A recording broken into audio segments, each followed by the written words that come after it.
And welcome to today's meeting. I want to advise members that the meeting will be webcast for live or subsequent broadcast via the Council's meeting YouTube site, and that members of the press and public may record and take photographs except where they are confidential or exempt items. So we'll move on to the next item of the agenda, which is apologies. Have we had any apologies? Yes, we've got apologies from councillors Aitken, Cornish and Cole. Thank you. They are to reserve and solidly full. Thank you. So we move on to the next item, which is declarations of interests. Are there any interests to declare? No. So we move on to the next item, which is notes from the last formal meeting, which is the 15th of September. Can members agree the notes of the last formal meeting held in September? And please indicate if there's any discrepancies. So Agree. Yeah, that's good. It's fine. Okay, so we'll move on to the next item of the agenda, which is understanding planning enforcement. So it's understanding the council's planning enforcement function, what it does in terms of the practices and enforcement policies and procedures. So just to give members some background, following a recommendation agreed at City Council in December as part of the exempt accommodation inquiry report, the committee was tasked with looking at the issue of planning enforcement in greater depth, as there was a gap between councillors' and residents' expectations and the service delivered by the planning department. The committee has been asked to review existing practices, enforcement policies and procedures. I'd like to welcome the leader, Councillor Ian Ward, and officers to the meeting who are joining us via Microsoft Teams. We actually got the leader with us here in person. Can I ask that you introduce yourselves so that those tuning in to watch this meeting can easily follow the discussion? And can I then hand over to the leader to start us off? And then I'll then open it up for discussion with members.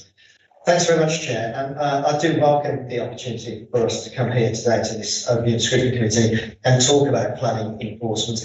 The recommendation, which was recommendation 5 from the scrutiny review, as you've already quoted, says there is a gap between councillors and residents' expectations of planning enforcement and the service delivered by the planning department. And I actually agree with those words. And the reason I agree with those words is because planning enforcement is, one, very, very complicated. Two, it can be a drawn-out process, and that's to do with the legislation under which we have to work. And then thirdly, it always has to be balanced by this test of, is it in the public interest to carry out the enforcement activity? And what we're going to do is give you a presentation. The presentation will be given by Mark Franklin, who is a Principal Enforcement Officer with the City Council. And he will take you through the various processes for planning enforcement. And you will see, I think, what I've just said, that this is quite complicated and can be quite drawn out. And there's limits to what can actually be achieved by the enforcement team. So I'll pass over to Mark. He'll I think Kerry's going to share the presentation on the screen so everybody can see it. Mark will then talk us through it, and the two of us then will be happy to take any questions that you might have. Mark. Yes, thank you. Can you hear me okay? Yeah. Okay, I'm just going to share my screen. Bear with me.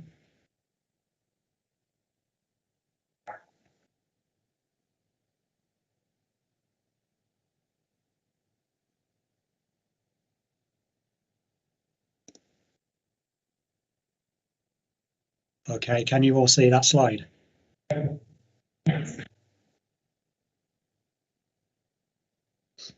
Okay, so we've already explained why we're here today, so I'll go straight into the general background to planning enforcement. So Parliament has given local planning authorities the primary responsibility for taking whatever enforcement action they consider necessary in the public interest in their area. Enforcement action is discretionary. However, a local planning authority's duty to investigate an alleged breach of planning control is not. As set out within the National Planning Policy Framework, Birmingham has published a local enforcement plan to manage enforcement proactively in a way that is appropriate to our city. The Local Enforcement Plan, or BLEP, was adopted at Cabinet in May last year, which now assists us in the prioritisation, consideration and determination of enforcement cases. Enforcement action is intended to be remedial rather than punitive and should always be commensurate with the breach of planning control to which it relates. All enforcement cases should be investigated properly and the following key questions answered. Is there development? Is there a breach? Can the breach be resolved through negotiation? Is the breach causing harm? And is enforcement expedient? Negotiation is a key skill of any enforcement officer, and in the majority of cases, breaches can be resolved through this process. However, as soon as it becomes clear that a breach cannot be resolved amicably, and that there is ongoing planning-related harm that is contrary to the public interest, formal action is always considered to remedy the breach. So just to give you an idea of the planning enforcement team, we have James Wagstaff, who heads up the team. I'm the principal officer. There's one other acting principal officer. We have 8 senior enforcement officers, 2 of which are part-time. There is 1 enforcement officer and 1 graduate. We currently have 1,213 live cases. It's about 93 on average per officer. However, the 2 principal enforcement officers only have about 50 cases so that we can manage the 2 teams. The 2 part-time officers have less, and the enforcement officer has under 50 because he's the person that registers new cases. The core cities, only Leeds are comparable with Birmingham in terms of the size of their team and the number of complaints received. However, we have issued more notices than any other core city, with a total of 96 notices issued, Leeds following in second with 76. The most notable difference with other core cities last year is that they did not have any prosecutions, whereas we had 2, and also secured confiscation orders, bringing monies back into the public purse. So how do we manage all these live cases? The starting point is whether or not the alleged breach constitutes development as defined in the Town and Country Planning Act 1990.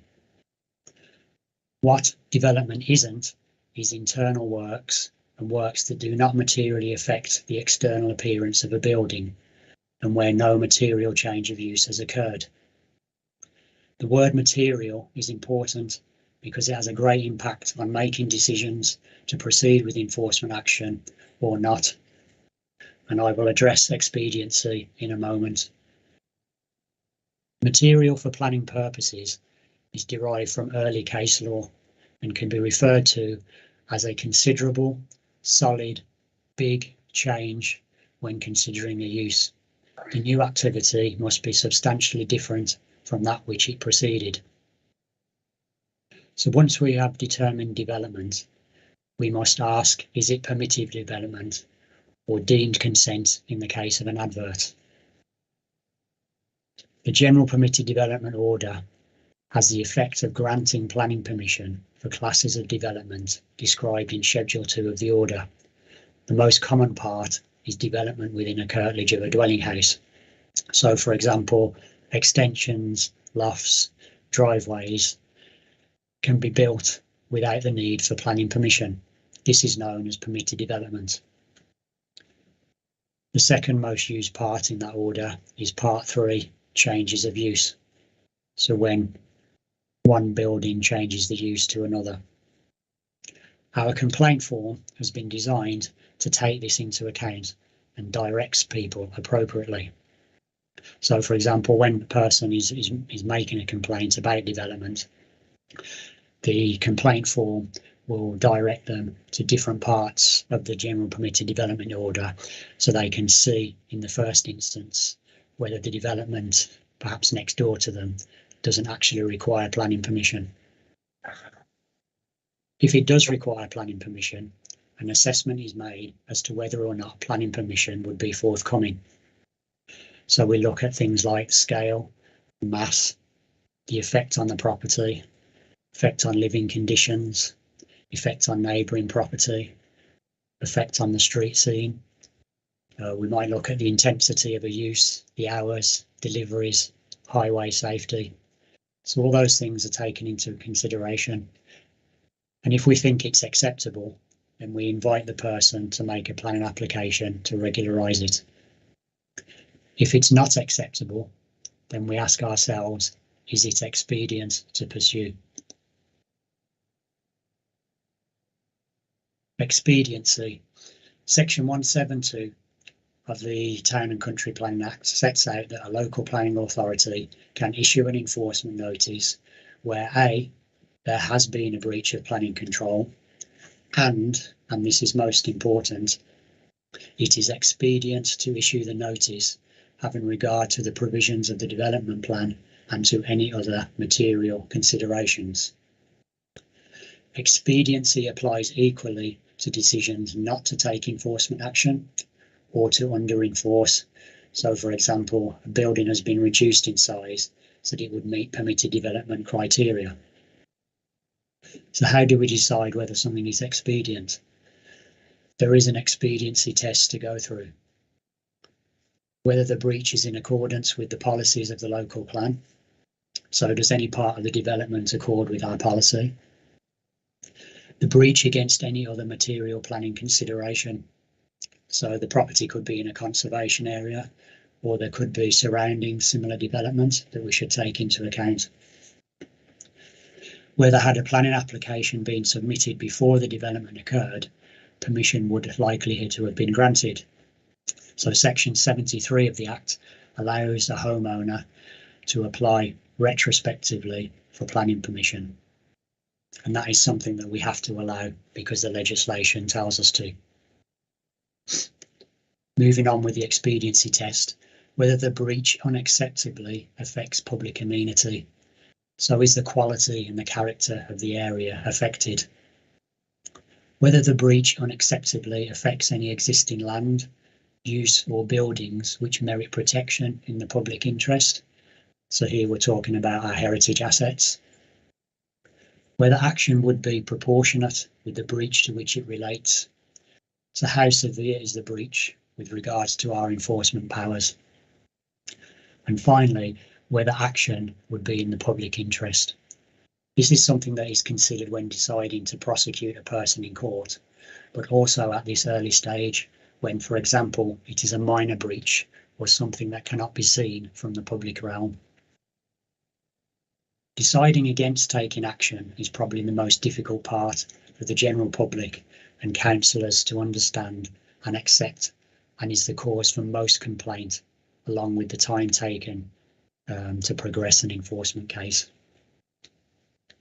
It is discretionary for the local authority to use enforcement powers.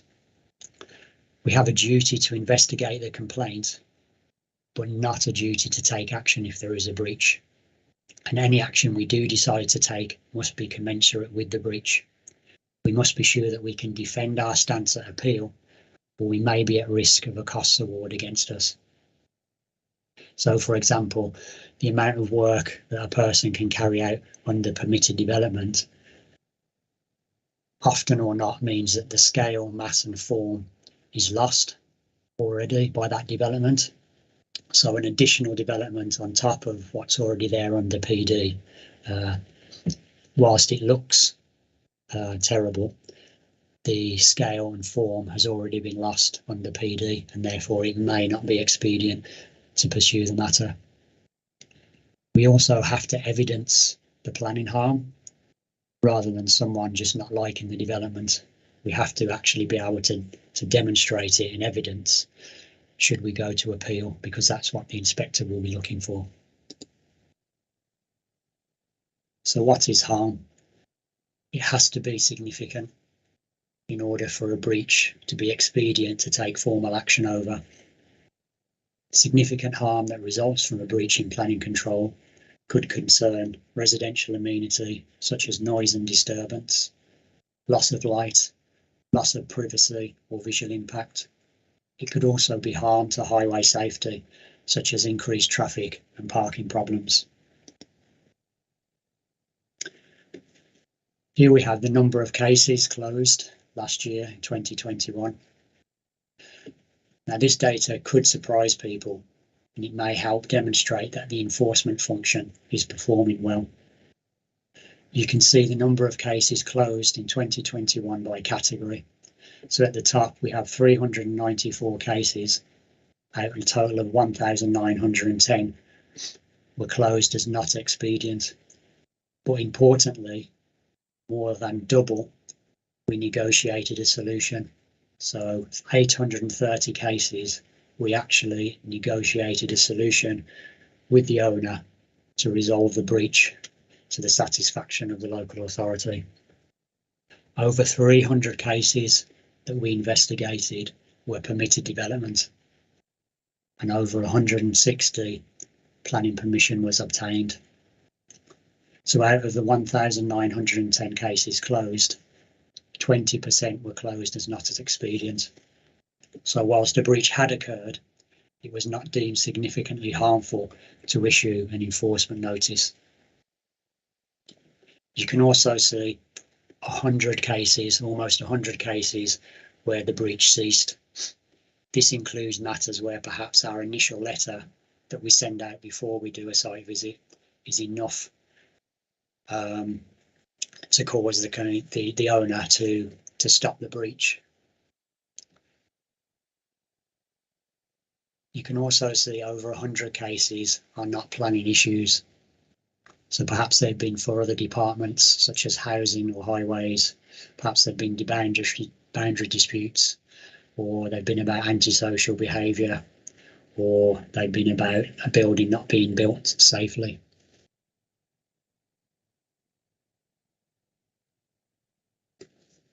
This is a list of the common notices that we're able to issue as part of the enforcement process. So the authority may serve a planning contravention notice instructing the recipient to provide requested information about activities on land for enforcement purposes. So this is basically a questionnaire about the development. Failure to return and answer the questions is an offence, so is giving false information. Currently the fine is £1,000 and £5,000 respectively. The Section 330 notice is simply a notice requesting ownership of the land and any other interested parties in the land. So those two notices can be served before a formal enforcement notice is served. The enforcement notice is the most common and the notice that leads to action in terms of getting unacceptable development removed or altered and potential prosecutions. There are statutory requirements which we must ensure when issuing such as describing the breach fully and accurately so the recipient knows exactly what it is. We must set out reasons why the unauthorised development causes harm. We must specify the steps required to remedy the breach clearly because criminal liability is at stake. There are other requirements as well, which if we get wrong can lead to the notice being rejected as invalid. The breach of condition notice is mainly intended as an alternative to an enforcement notice. The main difference is that a breach of condition notice takes effect immediately as there is no right of appeal. The reason being that the owner can appeal any of the planning applications, planning conditions following its approval. The fine in this case is limited to a maximum of £2,500 and it's limited to taking action against the condition only. So generally we decide to serve enforcement notices as they're more flexible and they offer us the chance to secure a bigger fine should the matter go to court. Section 215 notice allows us to require that an owner remedies the condition of land or buildings if they are significantly in an untidy condition.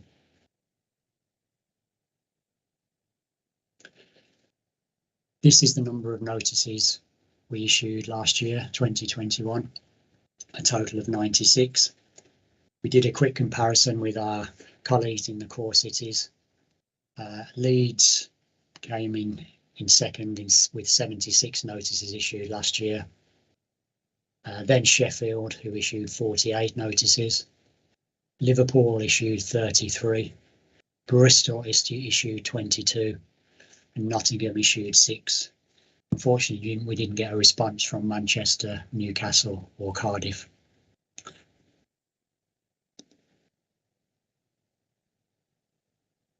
This is a bit about the timescales that we have to be aware of and apply.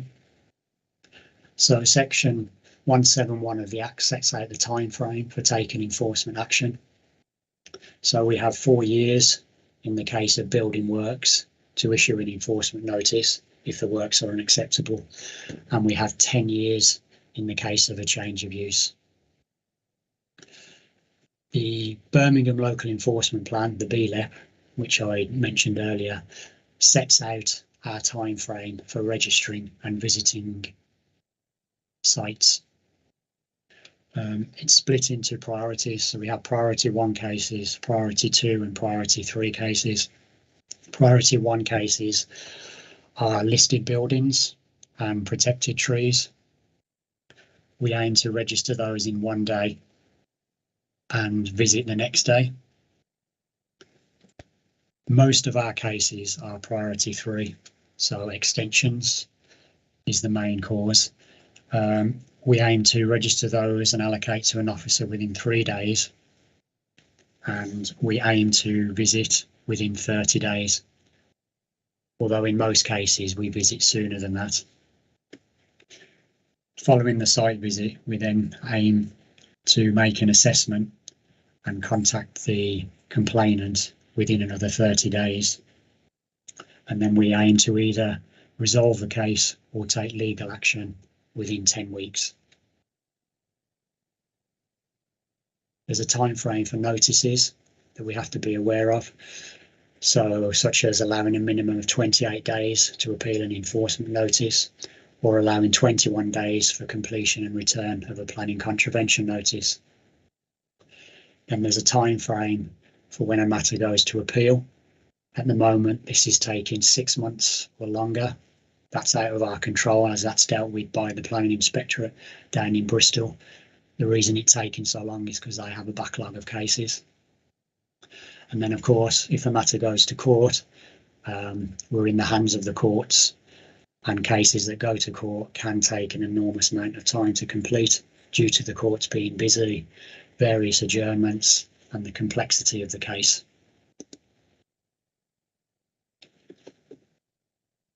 I'll speak a little about the Birmingham Local Enforcement Plan. As I said, this was approved by Cabinet in May 2020. It sets out our challenges that we've identified specific to Birmingham, which are HMOs and exempt accommodation, our heritage assets, our conservation areas, and also our drive to protect the amenity of the land in terms of section 215 notices.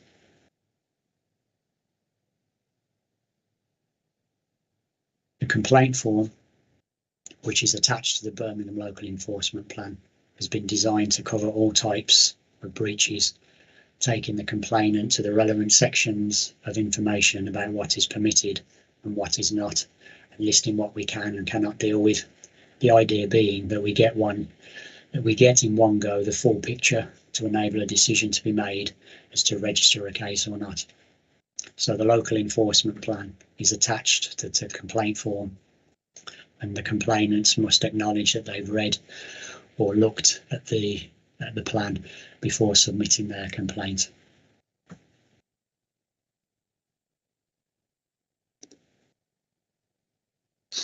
The pressures on the team. The historic caseload. So I've been on the team for 10 years now, and there's always an historic caseload because cases run for more than a year. So you're always sort of chasing your tail with new cases coming in, some of those cases being very complicated and then running for 12, 18 months or longer. There are a significant number of live cases, and I must point out that we are operating at least double capacity in terms of cases per officer. So on average, it's accepted that an enforcement officer should handle around 60 to 70 cases. Currently, our officers are dealing with double that. So it puts a lot of pressure on them to be able to go through the investigations efficiently. Number of complaints being received. Last year we had 1,366 cases registered. The lack of experience on the team. We've not been able to recruit any officers with planning experience. So there's only a couple of officers on the team, mainly the ones that have been there for a long time with planning experience.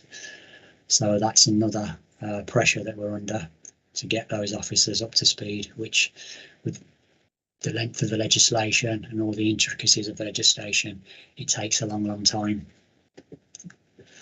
And also, one of the pressures is that this job requires a systematic approach to manage such a high workload. Now, our team has an excellent dynamic to it, with officers performing different roles, but this role does require a conscious, systematic approach. So making a decision, organising all these caseload, and it's not helped by the lack of experience on the team, the high number of cases, and there's always an urgent matter that appears and detracts a person's attention, mainly because of the high volume of cases. There have been some successes on the team. As mentioned, the local enforcement plan. That's the first time Birmingham has ever had a local enforcement plan. Some statistics, as mentioned, figures show that we perform competently against our core cities, issuing the highest number of enforcement notices out of the core cities. They show we take action and are successful.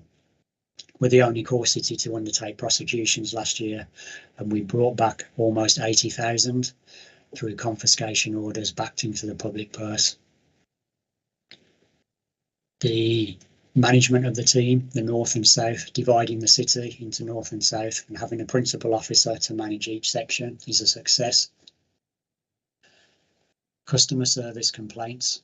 I did a quick survey, data that was available from 2019 to the present revealed that there were 88 customer service complaints about enforcement.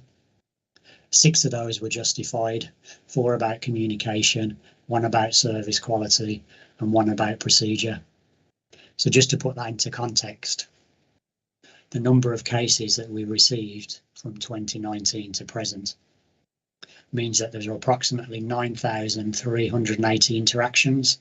So we've interacted with the person that made the complaint, and we've interacted with the person that's built the structure. So 9,380 interactions, and the number of customer service complaints that we received relates to 0.9%. And following on from that, there were 0 judicial reviews. So that's where a person who wants to complain at the highest level would have to go to judicial review, and there were 0 judicial reviews. Now we can make improvements on the team. Reducing the caseload would be the biggest improvement we could make. We have to get our historic case numbers down, and we have to try and reduce the number of complaints we register at source.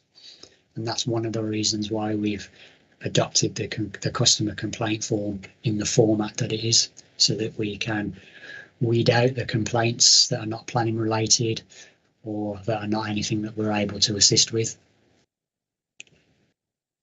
One of the other big improvements we could make is updating inquirers. We do send out an acknowledgement letter to the person that's complained with the officer's email address and the officer's mobile telephone number, so they can call us at any time and we will answer any of their questions. The backlog is restrictive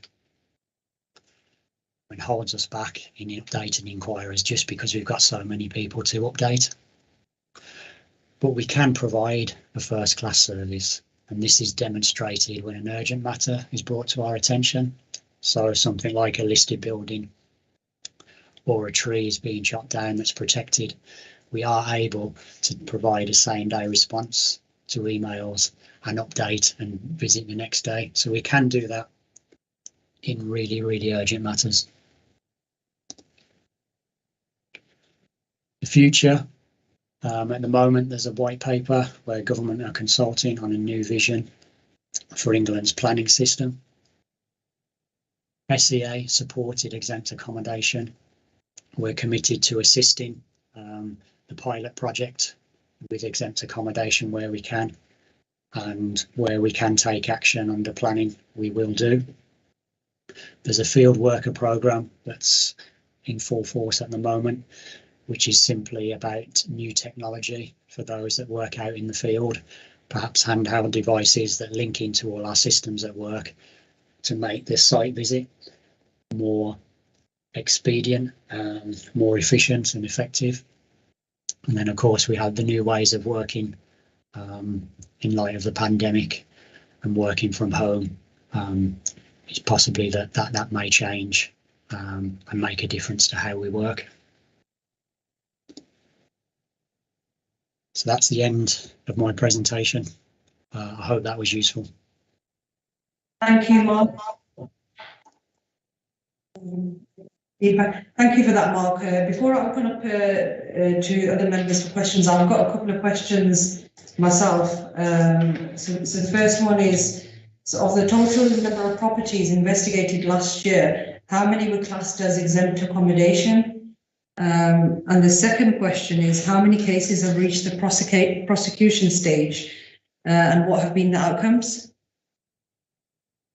Okay, just off the top of my head, I think we've investigated about 200 plus supported exempt accommodations, maybe in the region of 250.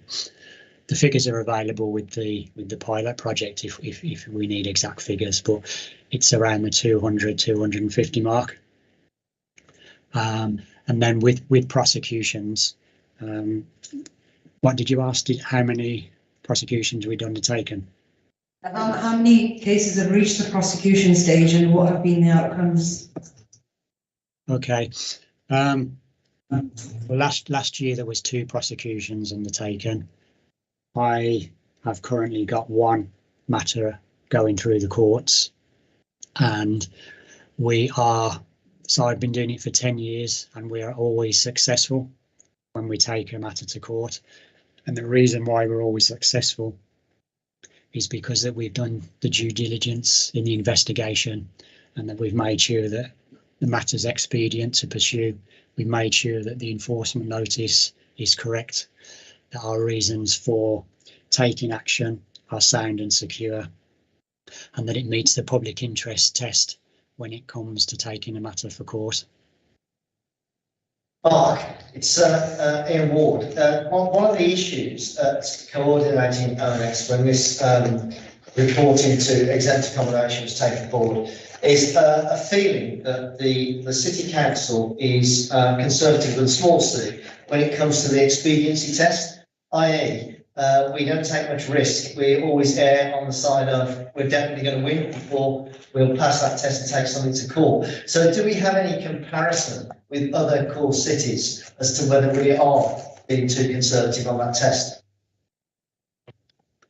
Well, we consulted with core cities about exempt accommodation back in the early days when this was first becoming an issue, so some 18 months ago. And it wasn't really an issue with any other core city. Some were aware of it, but it certainly wasn't an issue. So we were sort of left on our own to deal with it. And the reason why there's a perception that we don't enforce is because that the majority of exempt accommodations don't require planning permission in the first instance. So it's not a case of there's a breach of planning control and we're deciding not to take any action because we don't really want to. It's the fact that there is no breach of planning control, so we don't even have a choice of expediency to make. The majority of supported exempt accommodation properties fall within the C3 use class, no more than 6 residents living there. And with a supported exempt accommodation, the main issue is antisocial behaviour, which of course, as you're aware, is not something that planning legislation controls. So to summarise, it's not a case of that we're being too lenient and we're not wanting to enforce. It's the fact that we can't because there hasn't been a breach of planning control in the first instance. And the same applies, doesn't it, Mark? If you go wider than exempt, you look at all of the complaints we're receiving, we're not being too conservative about the expediency test, are we? Where there are grounds for prosecution, we will prosecute. We're not, no. I think the data from the core city shows that we served the highest number of enforcement notices last year during the pandemic, when site visiting was restricted. I think that's important to note, that when we were restricted to do site visits, we still managed to serve almost 100 notices. So that demonstrates that we are, where possible, considering the matter appropriately and taking enforcement action when necessary. And we do that, we don't just, it's not just the officer that makes that decision that goes out on site. That's done in conjunction with the senior principal planning enforcement officers and line managers. So it's a joint decision on whether the breach is harmful or not. Thank you, Mark. I'm going to open up the questions from members. Councillor Lamb and then Councillor Moore. Thank you. Thank you. Mark, you have between 4 years and 10 years to take action. Now, in particular, actually to change of use. If somebody apart from change of use and they were refused and they carried on regardless, and then if you don't take action within 10 years, after 10 years, they can apply for continued use of 10 years, then they by default can get the planning approval. So are there a number of cases where you have allowed this happen by default by not taking action within 10 years? Because I give an example in my own ward, the number of change of use actually were refused, and I don't know whether you do any follow up or not. These people carried on with their what they want to do. So on the basis that they can come back to us after 10 years for continued use of 10 years. Is that issue something you're aware of, and what are you doing about it? Obviously, I'm aware of the 4-year and 10-year rule, and so are all our officers.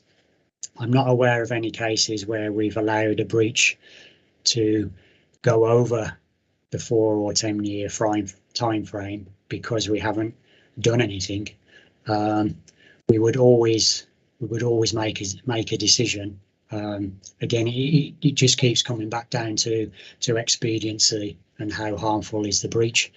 If something's been going on for 10 years or 4 years without complaint, then an owner can apply for a lawful development certificate to make the use or the development lawful. But certainly, if something's brought to our attention, we'll always investigate it. If it's a planning matter, we'll always investigate it, and we'll always make a decision.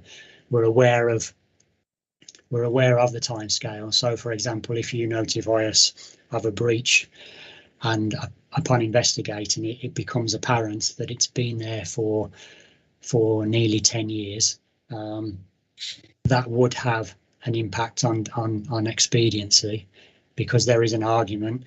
If something's been going on for 9 years without complaint, what harm has it been causing?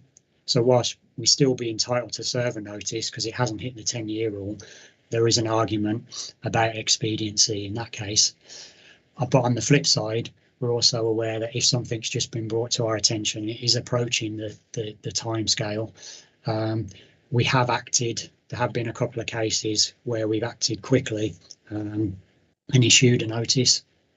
In fact, there was one quite recently, and it's something for us to be aware of. It was a loft conversion, where it was brought to our attention and it was approaching the 4 years, and we served an enforcement notice because it was harmful, and it went to appeal. And we as a council, we didn't have enough evidence to support the fact that it had been there less than 4 years. So the appellant was able to prove on the balance of probability that it had been there for 4 years, and because we didn't have sufficient evidence, the inspector sided with the appellant and granted permission. So again, it's just something that we have to be aware of. If it's expedient, we will do it. If it isn't, then unfortunately we won't. Okay, comment follow. Mark, so that's what lead is concerned is that I understand the limitation you have. I understand that it's not required obligation of the local authority to enforce, but it doesn't answer the recommendation 5 of the scrutiny review that the category conflict that raising expectations of planning enforcement is of a concern. So what are we doing to alleviate the lecture members and raise a concern of planning enforcement that is done robustly? I mean, the way you have limited to understand that, but what are we doing to train the staff,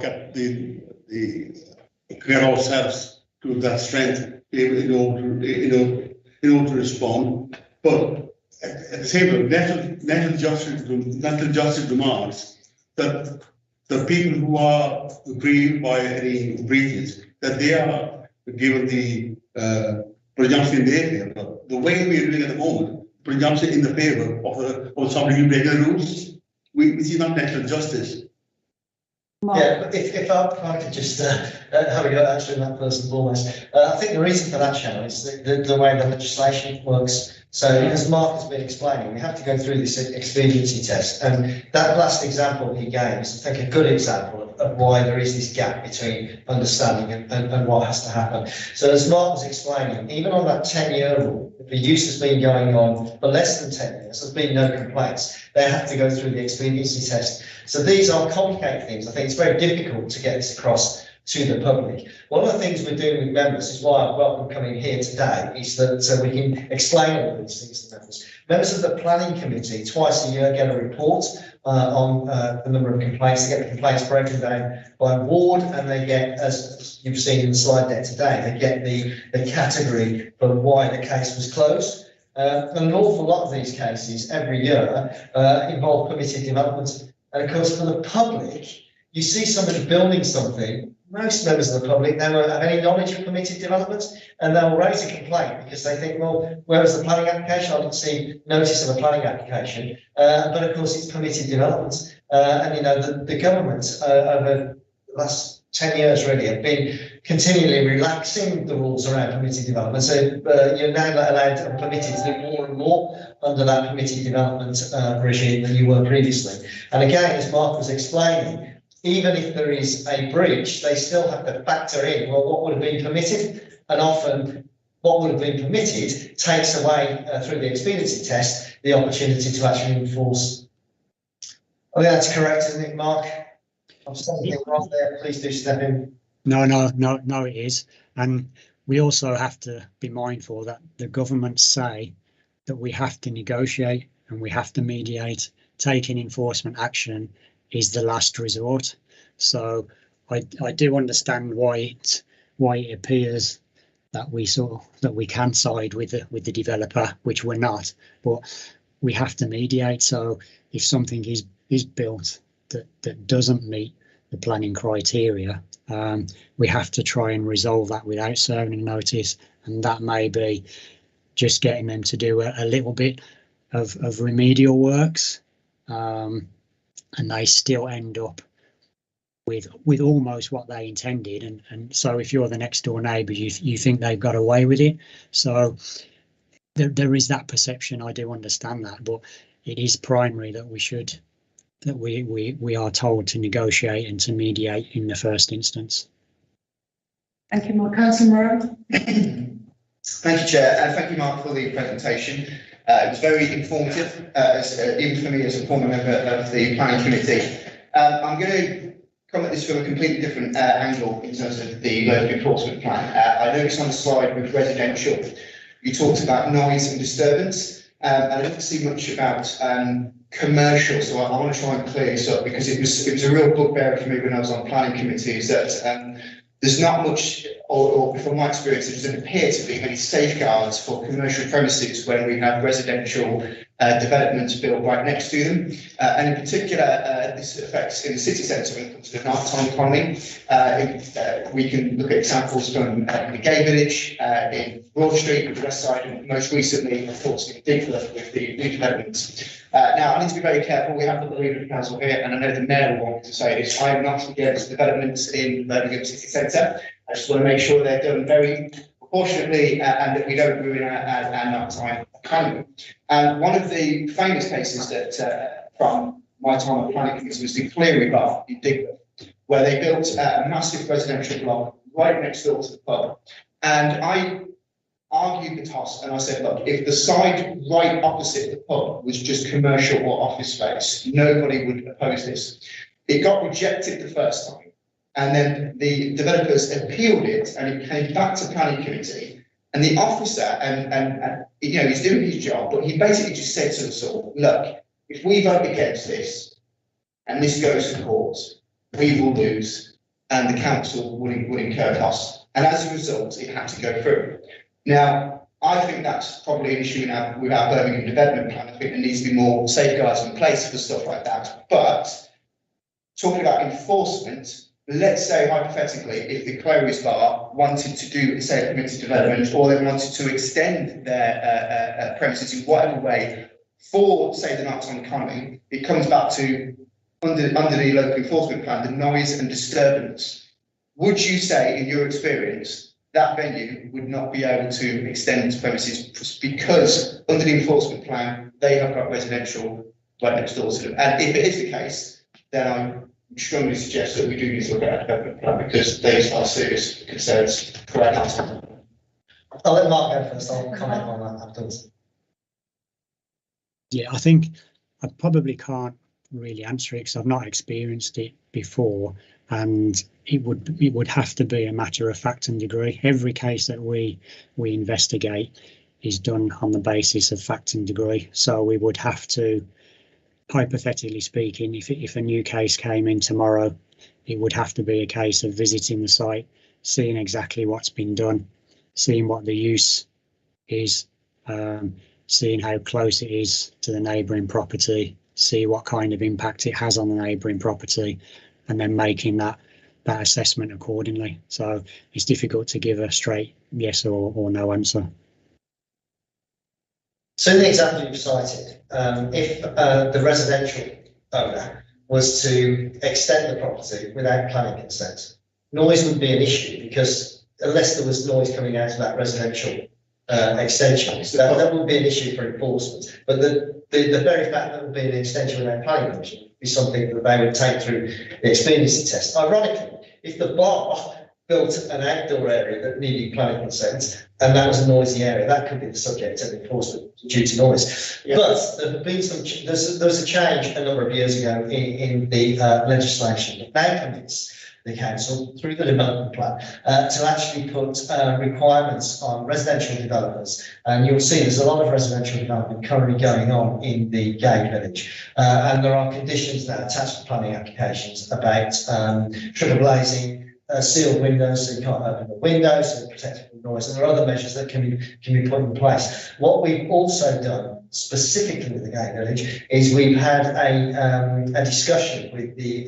representatives of the bars and restaurants down there about the likelihood of residential development coming forward to try and get to a position between developers and the operators of bars and clubs, a compromise really that will allow the development to go ahead whilst also protecting the nighttime economy. So we always encourage any residential developer in that location to talk to the nearest bars and restaurants. In addition to all of that, what we will now lost my train of thought. There's one other element that we can do down in that particular location. about residential development. Let me come back to the point I was going to make, but certainly we will encourage developers to engage with the nighttime economy down there prior to a planning application coming forward for a residential development. And I think the residential developments that have gone in there in recent years, we've not had a situation where there've then been complaints from the occupiers of those residences against the nighttime economy in the location. And that's reminded me of the point I needed to make. There's separate legislation, environmental health legislation, that's about noise that cannot be taken into consideration during the planning application process. So you've got the planning application process determining on the planning rules and policies. Then subsequently, when people move into these residential blocks, if they make complaints about noise from the nighttime economy, that is considered under the environmental health legislation. And you do have, and I recognise there is that conflict. Yeah, and just come back on that. And also, an issue I would always raise is licensing and planning don't often talk to one of many sort of issues. And a lot of environmental stuff will fall under licensing rather than planning, and there is a massive conflict of interest there, which is why I've always suggested that I think the development plan should be tightened. One final point on Cleary's Bar as well, they actually did their own independent acoustics test. They got an independent person out to do the acoustics, and it was very clear from where it was that the noise was going to affect it, and yet that somehow conflicted with the noise assessment test that the Birmingham City Council planning inspectors did. So that was also quite a concern. But yeah, thank you for your feedback. Thank you. Thank you for your presentation. I think the use of vignettes about various cases is quite helpful. I remember on planning we had an application which asked for enforcement on a house that had been built 4 inches too close to the adjacent house. And I think it was agreed at the time that that was one that the balance of probability we wouldn't take enforcement action on because the degree of harm was too little. The second example I've got is a development which occurred knocking down a very large house in a very posh area, and building approval was given to build 2 houses on that plot, and then the developer sought to get more houses in the rear garden behind it, and in fact went ahead and built one. Now, that was refused, and I think it then went to appeal. The appeal went our way, upheld the refusal, but we now have an application for a storage facility, presumably using the same building that was originally going to be a dwelling. Is that an example of you trying to work with the developer to get a solution? Or is actually the developer just trying one? Yeah, I think that's an example of the developer trying it on. I think I know which you're referring to, and it's a known developer, rather difficult one, not very helpful at all during our investigations, made it very difficult for us to get on site to see what was there, tried keep moving the goalposts. And because the legislation allows for applications to be submitted, we can't stop people from making an application, then I think this is a case of the developer trying to get around it. So one, the application for a house wasn't acceptable. Okay, now I'll try an application for an outbuilding, see if that's acceptable. But if it is the one that I'm thinking about, it's one that we will look to pursue, because I think it's quite a large building, even for an outbuilding. I don't think it would get permission. So again, this is another example of where residents might think, gosh, this is taking such a long time. the building's still there. What are the council doing? Why isn't it gone by now? And it kind of shows you that we can serve a notice, they appeal the notice, it goes through that, and then they put in an application for something different. So we have to hold things in abeyance while that application goes through. It wouldn't be right to take enforcement action just in case an application was approved for something else. So it's a good example of how much time something can take, and what we have to allow to happen. Thank you, Mark. Thanks, Mark. I think that's illustrating what I wanted to illustrate, how difficult it is to actually get something done when the developer is very persistent. Indeed.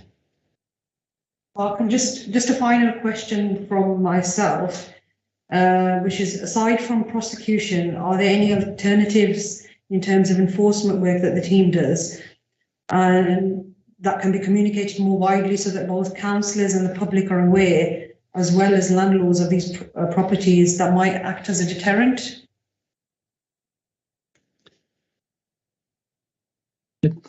Maybe we could be more proactive in publicising the work that we do, because obviously the only thing that gets publicised is when there's a huge massive development. It makes the press, or it goes through all the lead councillors, and it appears that we're not doing anything about it. That's the only time that enforcement seems to be recognised. And as I showed on the slides, was it 830 cases where we've actually negotiated a solution, but not one of those 830 cases has it made any kind of publicity, or has anybody come back to us and said, oh wow, fantastic, thank you very much for sorting that out for me. So yeah, perhaps there's some way to publish successes that we do, which then might act as a deterrent. The big one, of course, particularly with the landlords, is prosecution and is proceeds of crime. So when we do secure confiscation orders under the Proceeds of Crime Act, that should be a big deterrent, because we are able to not only claw back the monies that a person has gained. It's usually we're in with HMOs, so we claw back all the money that's been made in rent, and then when they've made a certain amount in rent, it enables us to look into their lifestyle, and it allows us to look into their bank accounts, and any monies that they can't attribute, we're able to put an offer into the judge to confiscate those monies, which is something that which should make landlords take note. And the one that I've got in court at the moment is one of these cases. Thank you, Mark. I'd like to leave for any final comments before we. The one final suggestion I'd make, I think it would be useful, Mark, if the report that goes to planning committee twice a year on enforcement performance was circulated to all members of the council for information. I think that would help to get across to members of the council that the enforcement team is doing a lot of activity and is being successful in carrying out that activity. I think that would help if that report went to all members. Definitely, yeah, I'll organise that. Thank you, Mark, and thank you.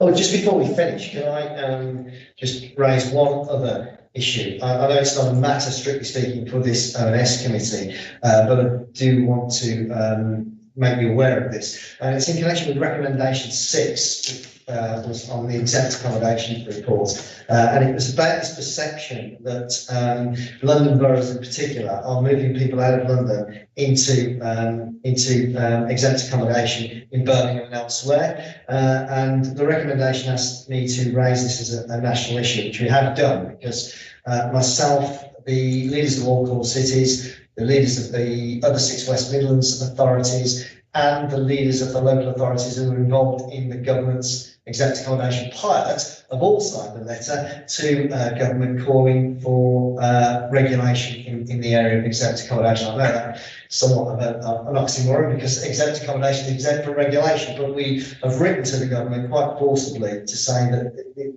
regulation is now needed because of the growth in exempt accommodation across the country. But the recommendation 6, as I say, it's first this perception of people moving out of London. What I've now discovered is that data on the origin of people living in exempt accommodation is not recorded. We don't believe it's recorded by other local authorities either.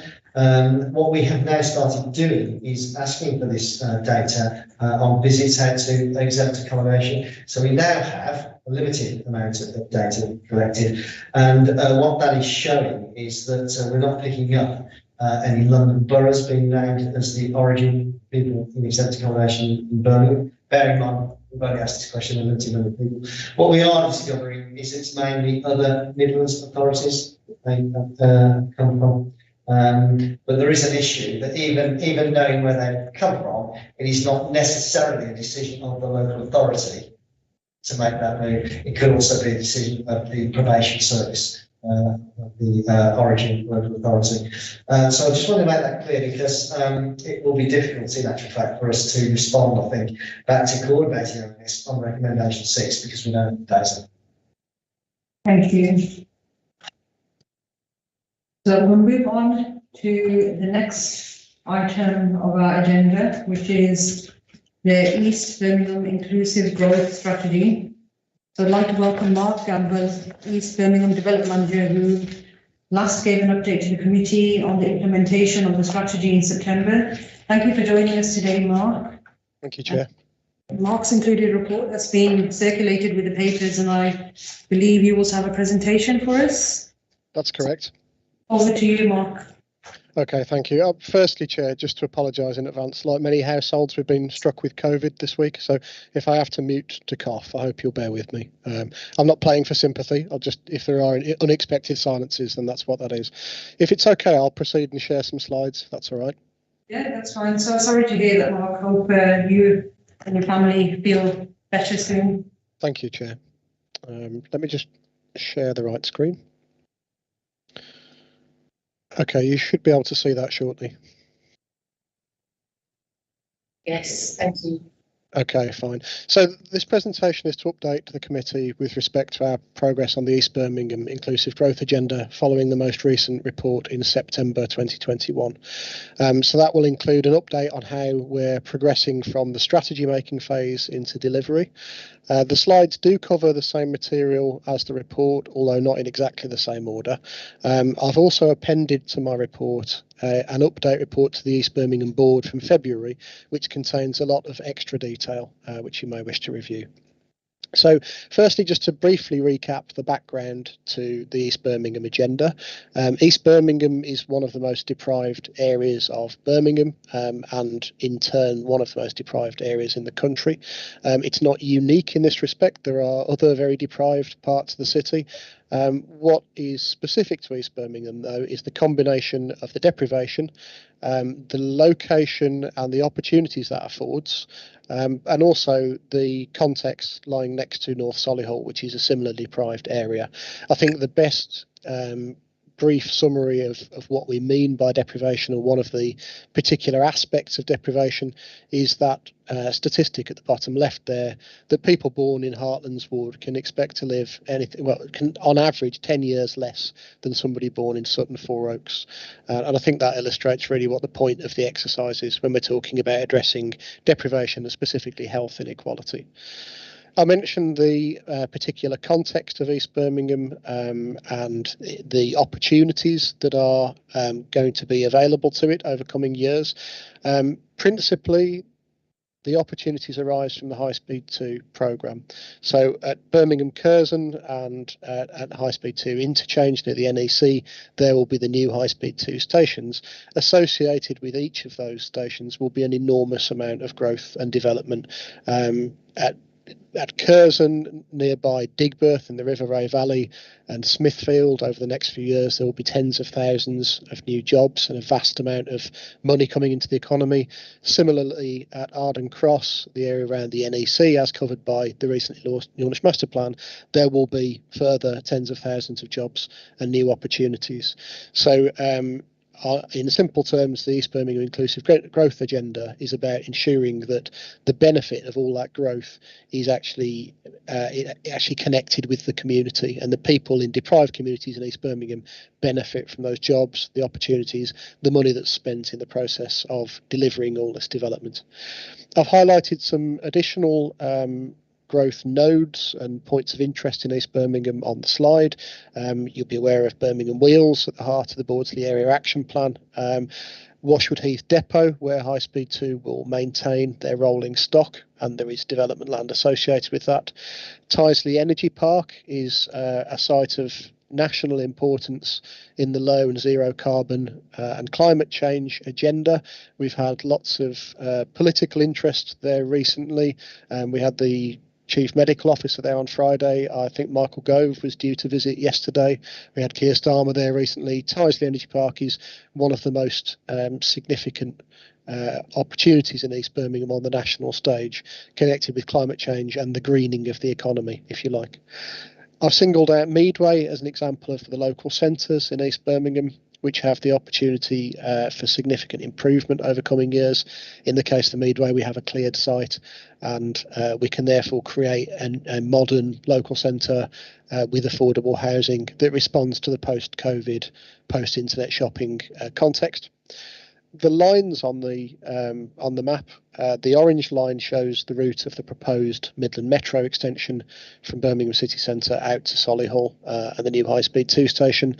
That's a vast project with the potential to be a really important part of transforming connectivity in the area, but also just by dint of its scale, it will create a lot of opportunity in itself. And then finally, last but not least, the River Cole Valley, the green corridor through the area, is an absolutely crucial part of the city's green infrastructure provision, and something that's a major opportunity from an active travel point of view, from a healthy living point of view, and as a green and blue infrastructure asset, it's really, really important to our plans. The top right graphic you probably won't be able to read very well on your screens. It also appears in my report appended to the report to overview and scrutiny. That sets out how some of the jobs will start to come out of these various major developments over the coming decades. So our response to this combination of need and opportunity is the East Birmingham Inclusive Growth Strategy that was published at the start of the pandemic, and it was adopted just over a year ago now. And that sets out an approach which is holistic in nature. It's much wider than transport and development. It covers, all aspects of deprivation and our response to it, and also very much a partnership response. It's not just the City Council, it's us working with all of the key partners and the community, crucially. The East Birmingham Inclusive Growth Programme is our way forward from the strategy to actually deliver what we've said in there. I'll come back to what that looks like in later slides. And also just to touch upon the fact that we've established governance to guide all of this. So we have the East Birmingham Board, chaired by Liam Byrne. The leader sits on that along with various other councillors, senior officers and representatives of lots of different key stakeholders, including the Combined Authority, GBS, LEP, High Speed 2 and others. The growth strategy has been presented to this committee before, so I won't dwell on this slide, but it's just a reminder really about the breadth of the agenda here, that it is to do with development, infrastructure, but also to do with service delivery and therefore public sector reform and systems change.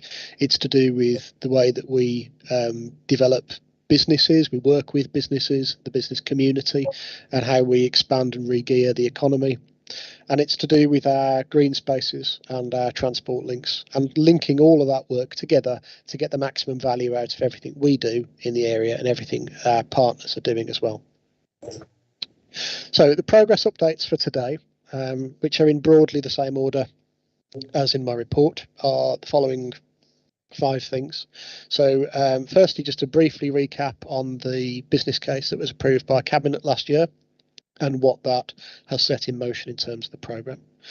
The launch of the Council's Levelling Up strategy, I will just touch upon because that's a much bigger issue than just East Birmingham, but East Birmingham was specifically identified as one of our key areas within that. Project development and delivery, so how we're putting together projects and how we're delivering the projects that already exist. Program governance, covering the various layers of meetings and what's been going on over the last 3 or 4 months. And then also finally, and this is one of our next steps, how we are starting to fill out the program posts that will allow us to scale up and get the program really working at pace and scale. So first of all, the East Birmingham programme. As I've mentioned, this is a response to the inclusive growth strategy. The business case to Cabinet last year put in place £3.6 million, which would fund the establishment of a programme team and for 3 years. And the programme team will have budgets to allow it to carry out the activities as listed on the slide.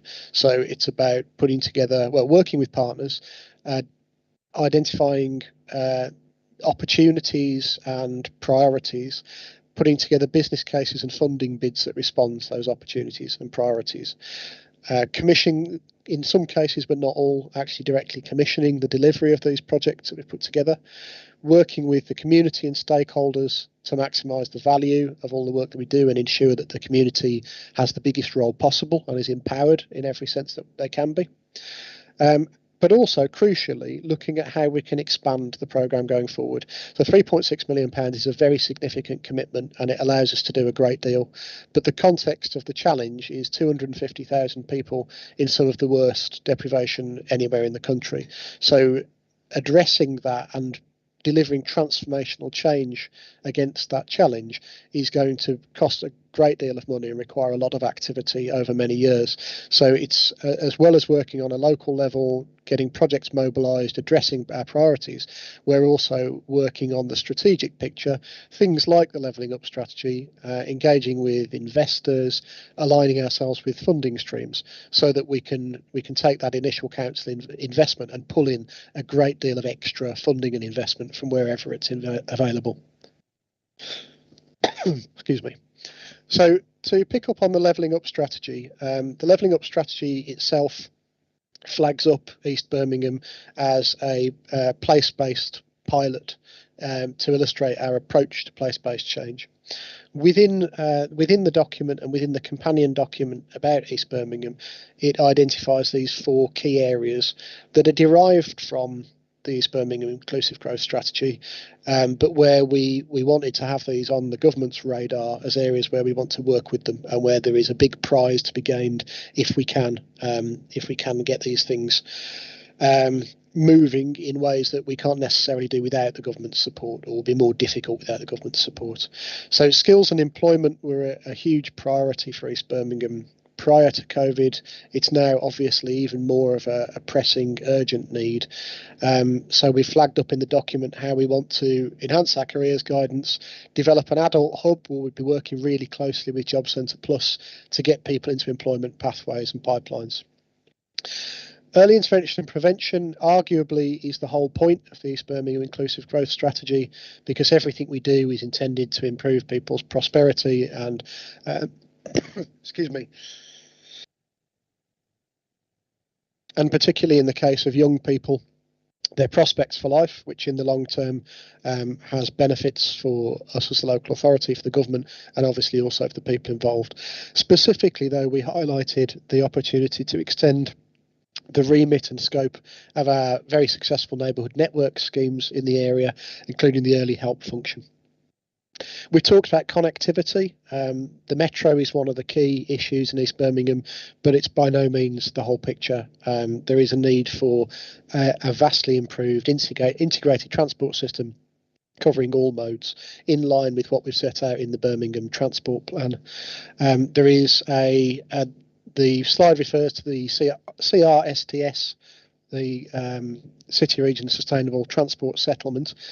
That is currently in the process of final approval. When we have our crusts settlement, then we will be mobilising a transport programme for East Birmingham, and there will be a whole package of projects beyond those which are currently already on the radar. And then delivering net zero, the climate change emergency and our response to it is obviously a huge corporate priority. There are opportunities in East Birmingham to drive some of that work. in an accelerated manner. So net zero neighbourhoods is about domestic carbon emissions and retrofit, how we respond to that, develop models to allow us to bring forward retrofit at scale.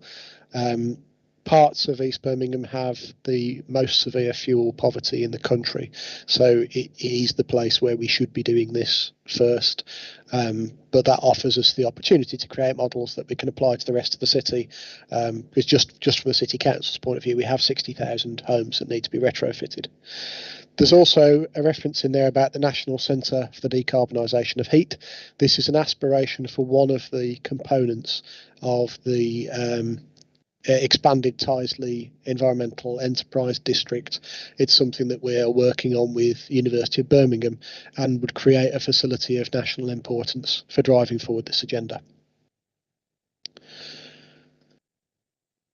The next theme that I've highlighted in the report is about project development and delivery. So there are 11 projects underway at the moment, covering a range of different topics, themes, approaches, including planning and development. I've talked about the Meadway, for example. We have work focused specifically on community engagement and development, empowering local people, getting them involved in what we're doing across the programme, and making sure that we've really understood the needs and views of all the many different communities that make up the area. But more than that, that we're enabling them to pursue their aspirations, whether as part of the work we're doing or independently. Transport I've talked about, but there are, well, I'll come to it specifically on the next slide, but also research and policy. We've got some really good links with various universities and organisations through the East Birmingham Rapid Policy Unit. We have PhD students, we have geography students, we have policy people doing work on the national inclusive growth and levelling up agenda, and we're making sure that as much of that attention as possible is focused on East Birmingham, and we're actively supporting it and playing a role in it. We've got lots of other projects on the drawing board, some of which are just waiting for us to have enough capacity to deliver all of the work, because at the moment we're still a very small team.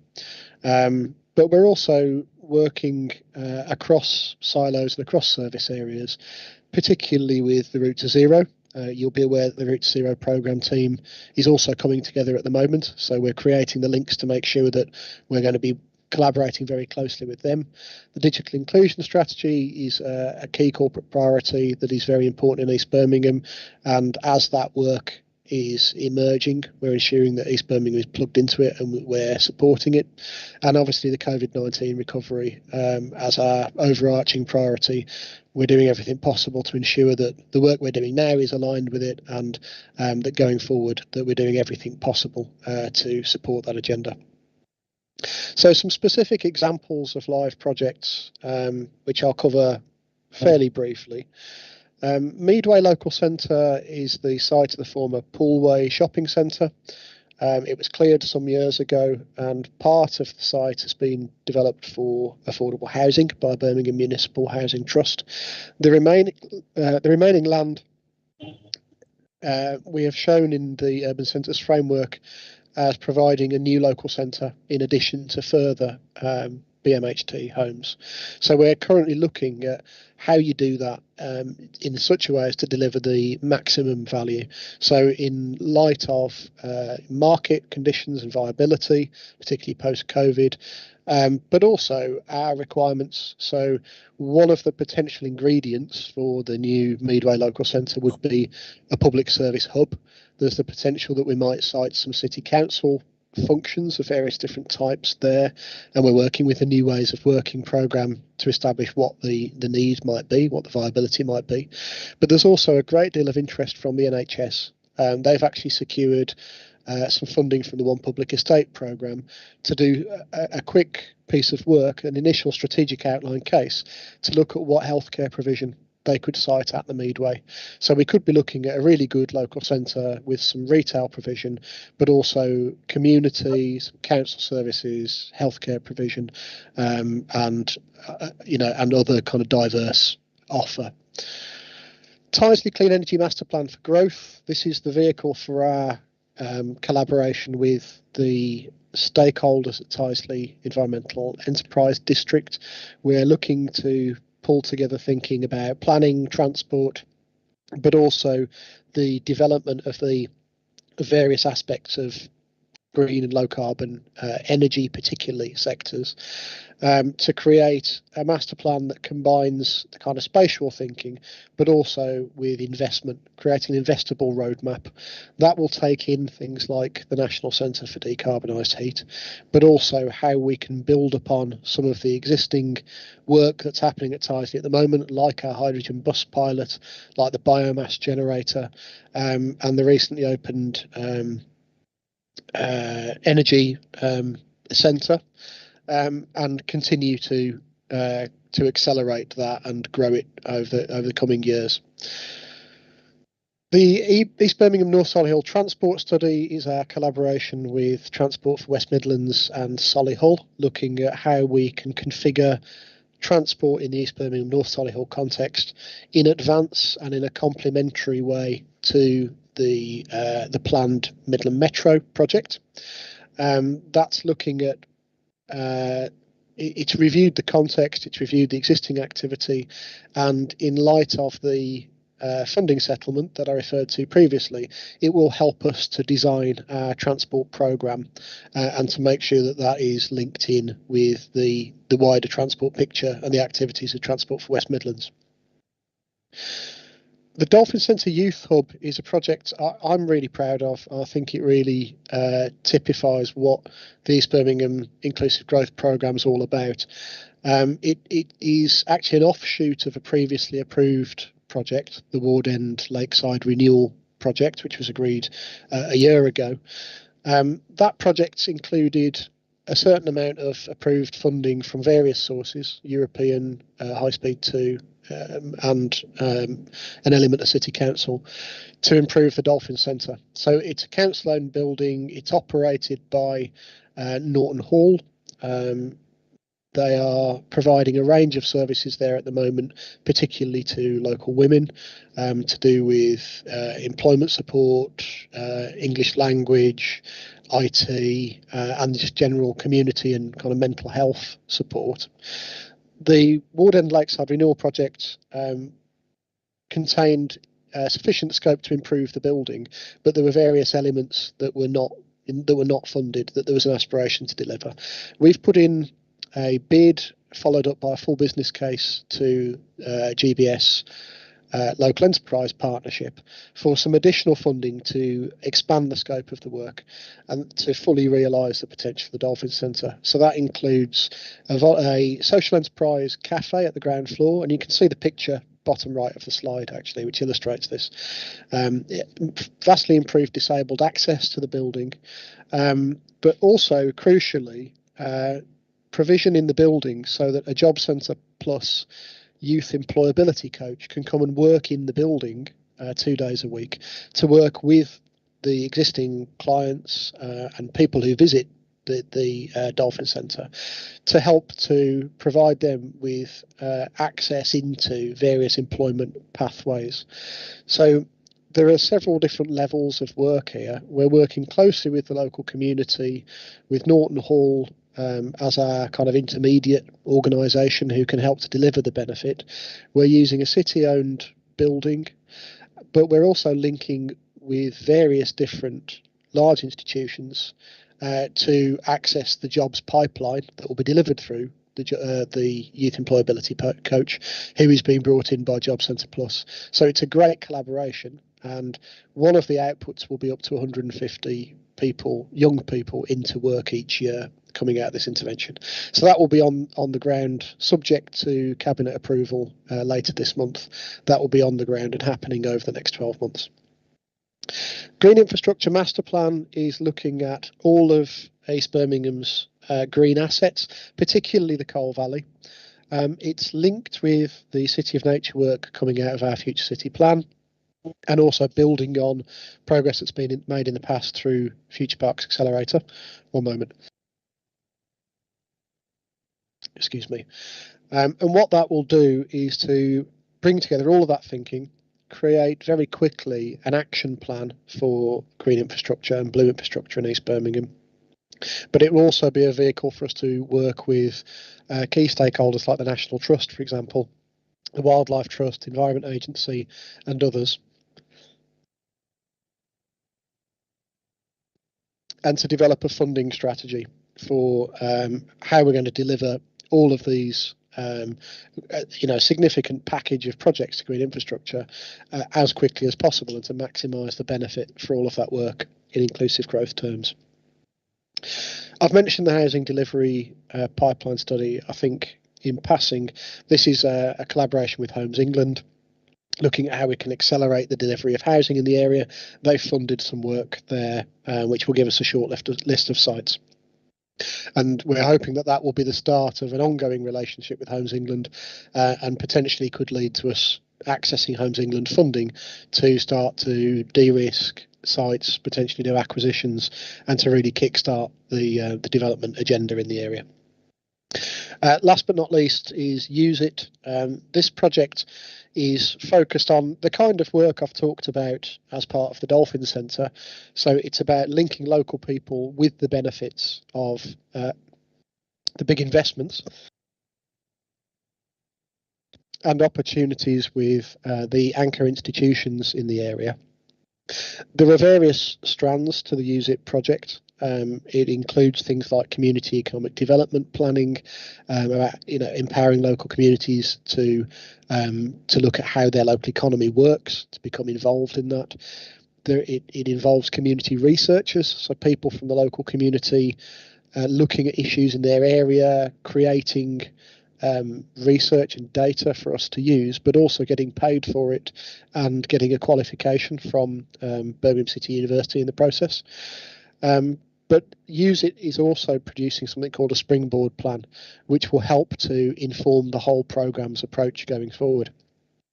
It's interesting to look at the emerging information about the Shared Prosperity Fund that the government's creating, because the priorities for Shared Prosperity Fund are almost exactly the same as the principles that we're using on the Use It project.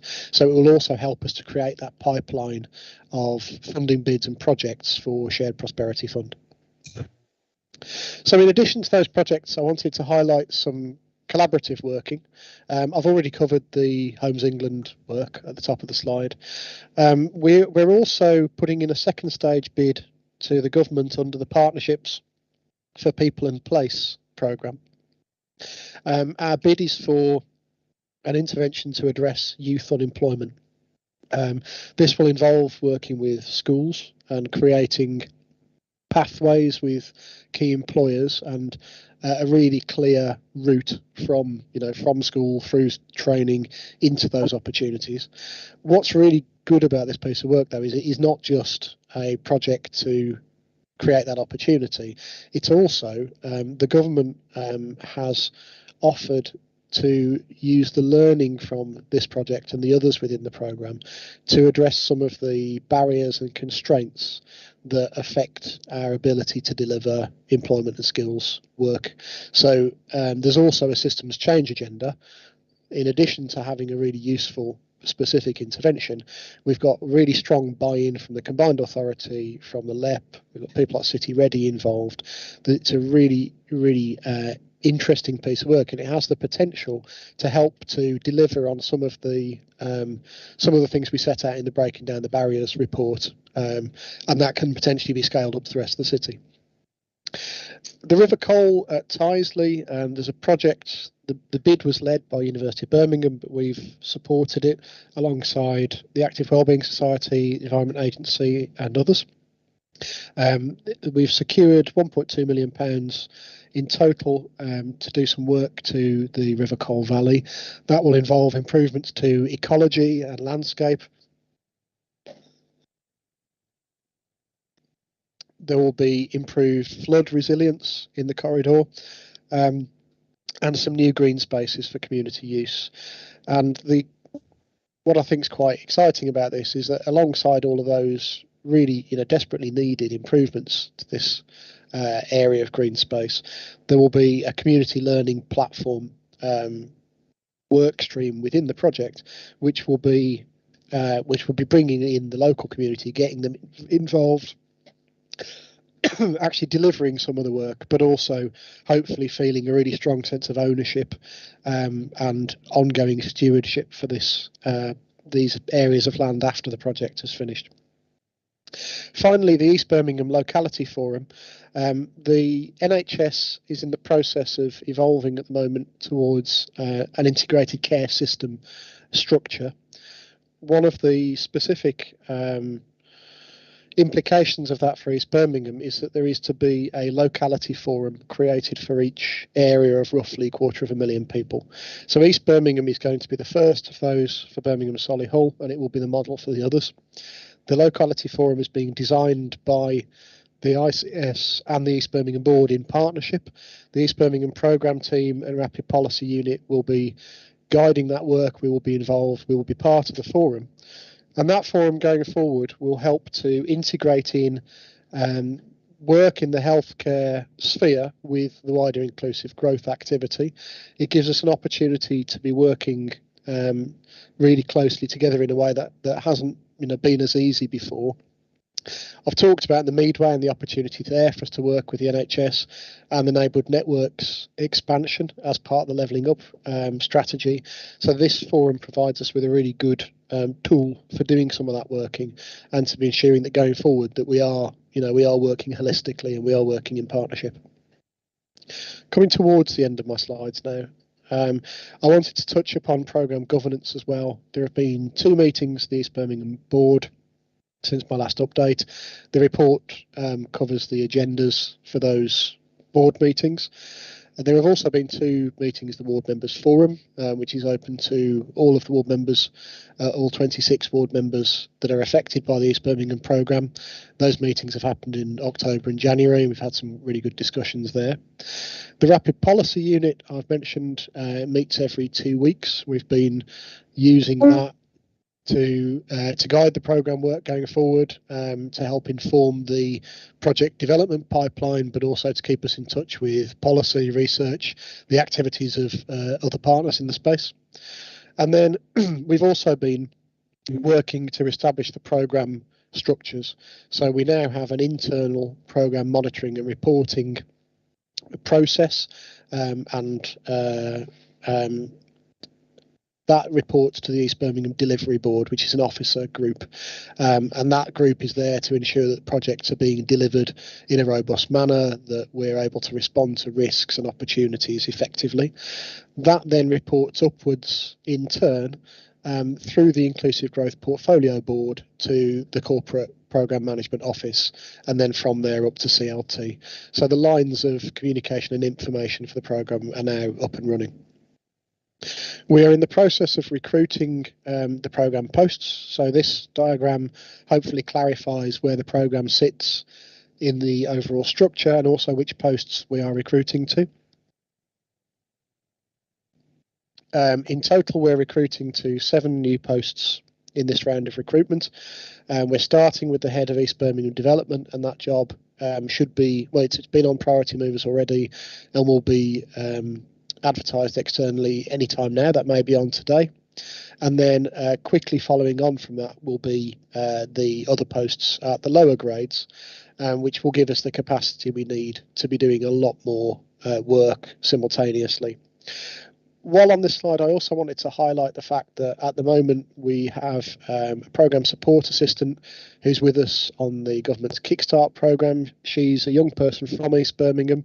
It's been great supporting the Kickstarter programme, but it's also been really valuable having a young person from East Birmingham who's in East Birmingham now as part of the team. She's been helping to ensure, well, she's been helping to redesign the website as well as do various other tasks. And part of the idea there is that we will have a website and we'll have comms about the strategy written by somebody who is part of the community, and it also better represents young people in East Birmingham than I could do, for example. We have a graduate with us as well. She's also from East Birmingham. Going forward, we will continue to support graduate placements. We're going to look into whether we can create apprenticeship opportunities. We've had 2 work experience placements in the last few months. We also have 2 students with us at the moment, and probably a PhD student joining as well. So as well as working to create projects to create opportunity in East Birmingham, we're also using the programme team itself as an opportunity, and that's something we really want to develop going forward. So to wrap up then, the scope of work for the next few months, you will recognise this slide from last time. It hasn't changed substantially, because the overall business of the programme is as it was mapped out in the business case. It's about putting together projects, it's about making them happen, it's about scaling up the programme and looking at opportunities for us to work at an ever larger scale. The mobilisation of the programme team has happened a little more slowly than we'd originally hoped. This is partly because we've used new job descriptions and person specifications, and therefore we've had to go through job evaluation. But that process is completed now, and over the next few months we will have a full team up and running, and as I say, we will therefore be working at a much larger scale, and we'll have all sorts of excellent projects starting to come forward. That's all of my slides, Chair, and I'll be happy to take questions at this point. Thank you, Mark. Before I open up to members, I've got a question that I wanted to ask. So, on the East Birmingham board, is there any representation from local trade unions, schools, local community or faith groups?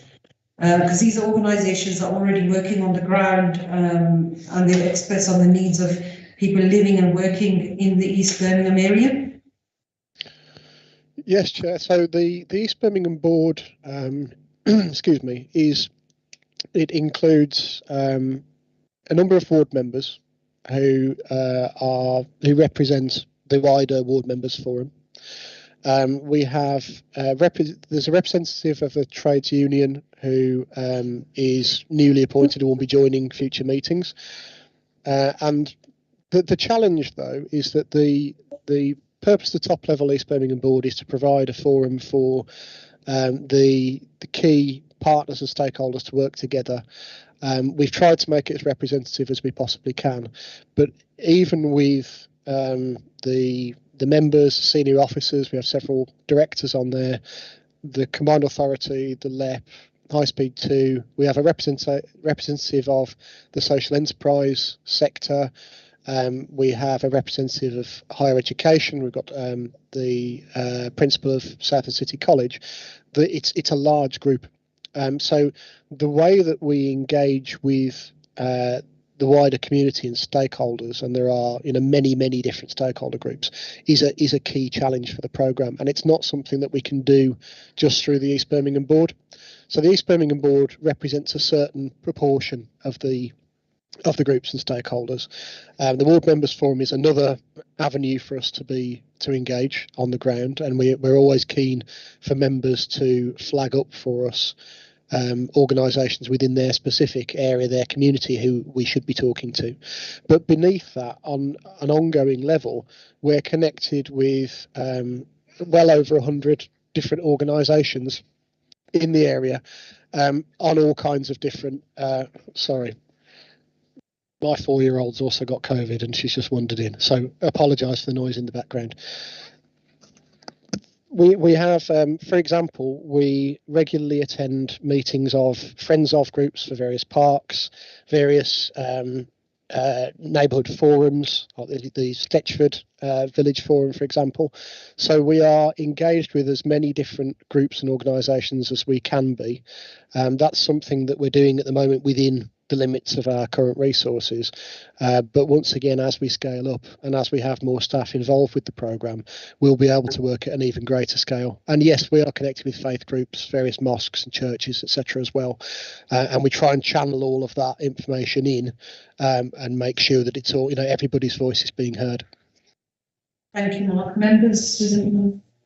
Councillor Murray. Thank you, Chair, and thank you, Mark, for the presentation. Always very informative and lots of information, which is to mull over. Don't actually have any questions this time because I've just been going over old ground. I've asked you everything in the past. Will just say I'm very disappointed, obviously, about Birmingham wheels. That's obviously not your fault. That's an executive decision. But it is what it is. We are where we are. In the meantime, I hope you get well from COVID because I had it at the start of the year and I know it's not very pleasant. Thanks, Mark. All the best. Thank you, Councillor. Councillor Richards. Thank you. Some time ago, I heard that a storage area is being looked at for Birmingham Museum in the Meadway area as part of the development to store some of the items that are not shown currently. Has that all been abandoned now? Yes, Councillor. So I think that proposal was looked at quite seriously for a while. I don't think the funding was ever available for it, and in the end, that's been set aside. This is what's brought us to the position we're in now. That we're reverting to plan A, if you like, which was to replace the local centre that used to be there, and also to deliver as much affordable housing as we can to the highest quality as possible and as quickly as we can. I'm very grateful for that information because obviously people know I'm heavily in favour of affordable housing. I know the Meadway well from my time over in Shelburne, so it sounds really positive what you're doing. Thank you. If I may, Chair, just to add, I think it's particularly, in a way, the delay is regrettable, but in some ways the timing is good because the NHS is really looking very hard now at how they can create their provision in a way that it hasn't been historically and put a lot more care in places like local centres, things like community diagnostic hubs. So it's the ideal time for us to be looking at the Meadway at the moment in conjunction with the NHS, and I've got really high hopes that we'll be able to do something there, a little bit like Solihull have done at Kingshurst actually. They're working very closely with the NHS as well. So in addition to a new local centre in the traditional sense, as in shops, I'd really like to see a GP, a dentist, and perhaps some more sophisticated healthcare provision, as well as possibly some council offerings, maybe some shared workspace. It could have a library function there, and I will be working really hard to try and make sure there's a community facility there as well, some kind of flexible multi-purpose space, so that we're doing everything we can to provide as much as possible from that site and get the maximum value from it for the community. Thank you, Mark, and thank you very much for providing that update and attending today, even though you're not feeling well. So I hope you and your family feel better soon. Thank you very much, Chair. Look forward to further updates in the future, whatever that may hold. Indeed. Okay. So we move on to the next item of the agenda, which is the work programme. So today's meeting is the last meeting of this municipal year ahead of the local elections in May. So can I thank all members for your support and for welcoming me in my role as chair and as a new member of the council. So thank you all. Moving on to the next item, which is are there any requests for call-ins? No? Any other urgent business? No? Yes, actually, I missed the last council, the last meeting. So we talked about the assets report. That's going to the council, isn't it? Yes. And who is proposing a second? I'm proposing it. Who seconded? We haven't got any second yet. Okay. I'm happy to second it because it is a cross-party piece of work. Although, having said that, I need to go over and have a proper look at it first. But at the moment, put me down preliminary as a second, because I might do an amendment if I think there was something in it that was changed a bit too much. Okay. That's fine. Yeah. Well, I mean, I'm happy to second it because I think it would be a good show. Because it shows the strength of this committee, doesn't it? That it was a cross-party piece of work. So yeah, I think it would just set a good example of the council. Yeah.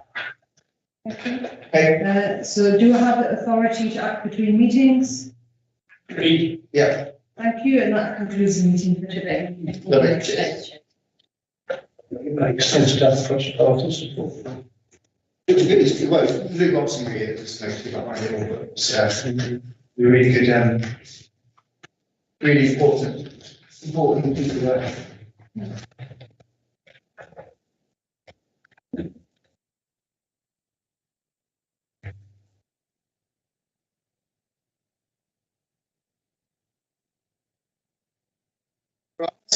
That's it. Hopefully see you next month. I've lovely to have a member of this committee, so I've been here since the beginning, so should be chairing. But unfortunately, someone in our group voted against cross